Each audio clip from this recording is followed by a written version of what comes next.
So மீன்வாயில் அதே எல்லாம் wash பண்ணி முடிச்சுட்டு இந்த மாதிரி கிளாஸ் கண்டெய்னர்ஸ் எல்லாம் இந்த மாதிரி ஓப்பன்லேயே வச்சு ட்ரை ஆகட்டும்னு விட்டுடுவேன்.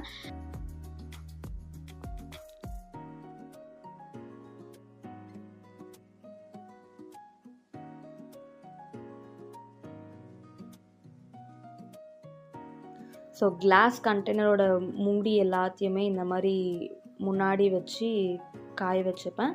தென் குட்டி குட்டியாக இருக்கிறதெல்லாம் பாஸ்கெட்டில் போட்டு ட்ரை பண்ணிப்பேன். ஸ்பூன்ஸு எல்லாமே இந்த மாதிரி வெயிலில் போட்டோன்னா நம்மளுக்கு சீக்கிரமாக காஞ்சிரும்.